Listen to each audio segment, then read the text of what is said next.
The Sea of Thieves preview event has just concluded, and that means we know an amazing amount of knowledge for what is coming to the future of Sea of Thieves. Let's just get straight into this because I'm sure you guys cannot wait to find out what's happened and my analysis on it. The first thing we're going to be going into is adventures and mysteries. These two are one of the headline features for what they talked about. So adventures are story-driven live events and they're released on a regular basis, almost like mini tall tales. They're going to be released approximately once a month and they're going to be limited time to around 2 weeks. So just like Cursed Sails, just like Forsaken Shores, these are limited time. They're chapters in an overarching story unfolding within Sea of Thieves. They're more cinematic, they're more immersive, and they really want to get players emotionally attached to some characters, be it by putting them characters in danger, or you having to do something significant in the world. As part of these, they're going to have ongoing cinematic lore trailers, just like they always used to have in like the Pirate's Life one, to introduce these new adventures, the first one which will be shown soon. Each adventure will feature a finale before the whole story arc moves in a completely different direction. The story will be based on the community and who they side with, so us as players have a real impact on where the story goes, and not just it's going to end up like this no matter what in Tall Tales. So the second thing is mysteries. Mysteries are stories that players have to work together to uncover, in-game and out of game, and they evolve over a very long time frame. Teasing, hinting, and looking at it on a live basis as and when players discover things like they did with runes, is when they release more clues. They've also been looking at media, films, books, TV shows, and other things that they can evolve this story with. They've found that certain genres work better, and so to start off it's going to be a murder mystery. The first mystery, we're finding out how and why a mysterious character in the Sea of Thieves has died. So now let's take a first look at Season 6 and what is coming in it.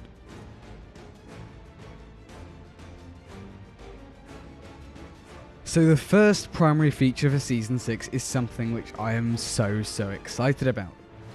And that is sea forts. That's right, they are finally adding them. These Spanish-style-esque forts are essentially like mini raids. The Sea of the Damned memories have seeped through to the real world across the Veil, and that's what has caused these to be here.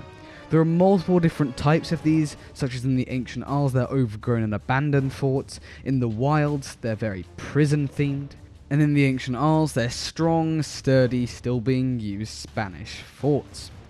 In these, they're essentially like treasuries. You can go to them whenever you want, but of course they'll have a cooldown, and you can battle phantoms and sea fort captains to gain lots of different types of loot.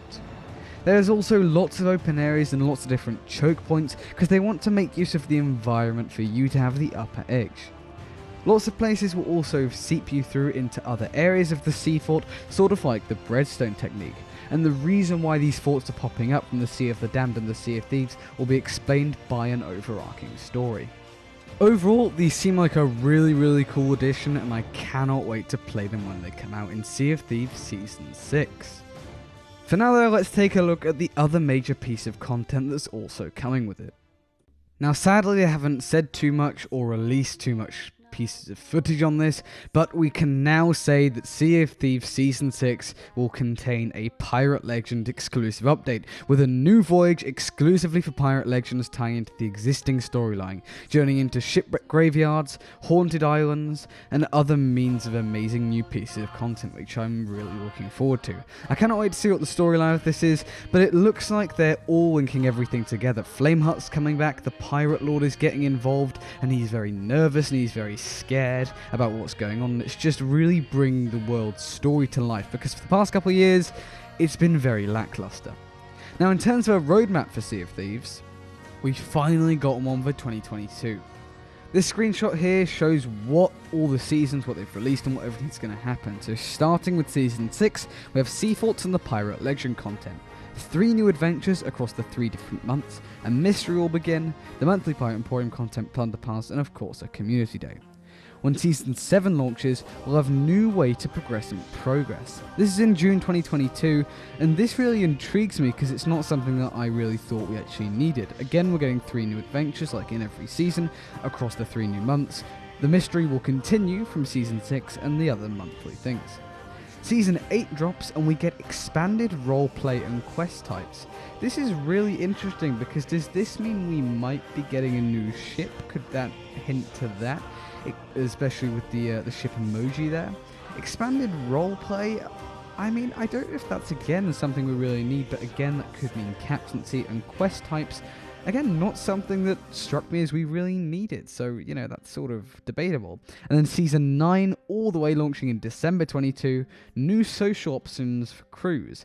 Unsure how they're going to make a season out of that, but I'm sure they do have something up in their bag. Now again, 3 new adventures for each season, and the mystery from Season 6 continues all the way until the end of the year. So it's interesting, and it's going to be exciting to see where they take that. Something small they announced here was that they are completely aware of things like hitreg, spawn camping issues, solo experience, lost data and progress issues, and so they're dedicating a Sea of Thieves podcast specifically for this, because they want to address it all and just explain what they're doing to really fix this and be more active with these issues. Now, unfortunately, they're committed to making Adventure the best it can be. Now, while that's not unfortunate, they have to redirect their development efforts to focus everything on all of the new content they're adding. So it is with a heavy heart and a tough decision that they have made the decision to close the arena. This is mainly due to the development efforts that it takes and the fact it is 2% of the overall playtime, and so they really want to hone in on the adventure experience.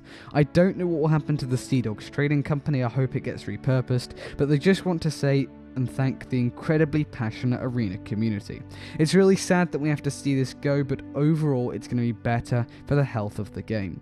They want to make Sea of Thieves the best experience it can be. Now, with that only bit of sad news out the way, let's move on to the first experience adventure, Shrouded Islands, that will be launching February 17th. We'll roll the trailer first, and then we'll talk about it and discuss the footage. The Sea of Thieves is a wondrous place, where there are always new stories to tell.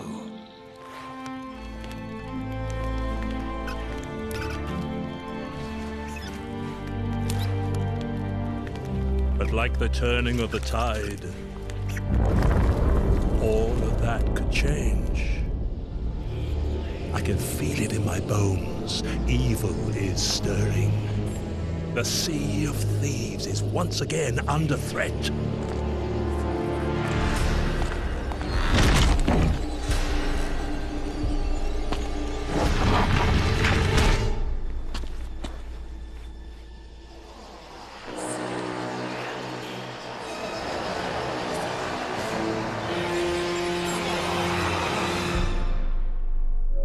Flameheart seeks to regain his power.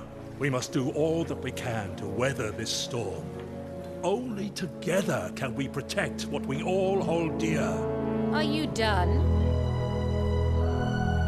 Sit down, Ramsay. I'll handle this.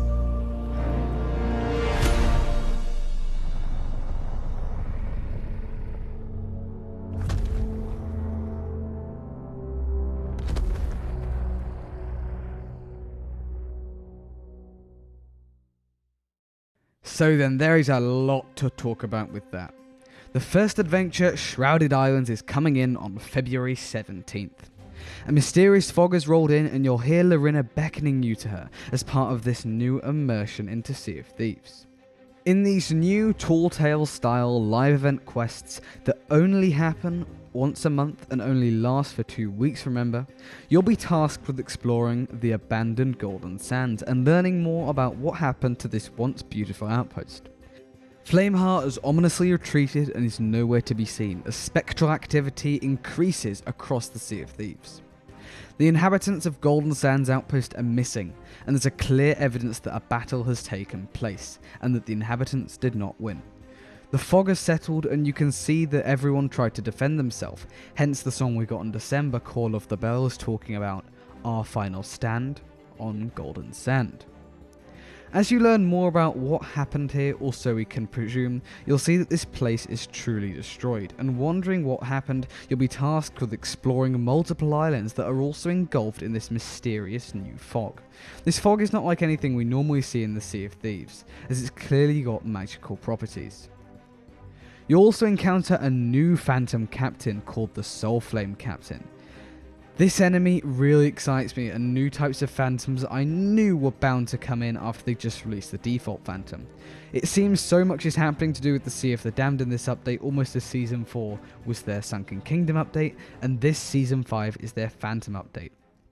This adventure and update also introduces to us Belle, and it is her first appearance of herself. She's been seen in many forms of media across the Sea of Thieves, but never like this. She's from the Sea of the Damned, and she's been around for hundreds of years. She's seen things within the spectral realm and knows more than anyone. You can see on her necklace the Fairy of the Damned emblem, which is linking her to that fairy somehow. She's taken the chance to help the Pirate Lord with the threat from Flameheart, and with the Pirate Lord in desperate need, she's come to save the day. Adventures overall are going to be really awesome. We'll be able to see the scars of the stories that we make, and players will be able to remember their place, which will affect characters and places throughout the Sea of Thieves forever, depending on our actions within these adventures. These live event tall tales are quite controversial, however. Should they be locked behind this limited time? Should they be replayable? Because that is content, however at the same time it attracts players to keep playing the game and come back only for that limited 2-week time. Just like in Cursed Sails and Forsaken Shores, I know we'll have a ton of fun with this. Overall, this update and everything they've shown in the preview event is really exciting for Season 6 and beyond. I cannot wait to see what they do with this game. 2022 is seeming very bright, and honestly, discontinuing Arena is probably a good idea. If it means they can have more development resources on their brand new content they're creating, it means all for the better. I am truly surprised by how much they've actually shown us. I did not expect this much, and it came out of nowhere. But anyway, that is the end of the video. I'll probably be making more videos discussing all of this in more detail. These are my initial thoughts and the summary and the highlight of the Sea of Thieves preview event. If you did enjoy, please remember to leave a like, because it really helps me out. And if you're new on here, why not consider subscribing? I do all sorts of Sea of Thieves content, gameplay, soundtracks, and to stay up to date with all the latest Sea of Thieves news as and when it comes out, because boy are there a lot of exciting things coming. Almost at 4,000 subscribers as well at the time of recording this, so I really hope we can reach that soon. But anyways, apart from all that, thank you guys so much for watching this video, and I'll see you later.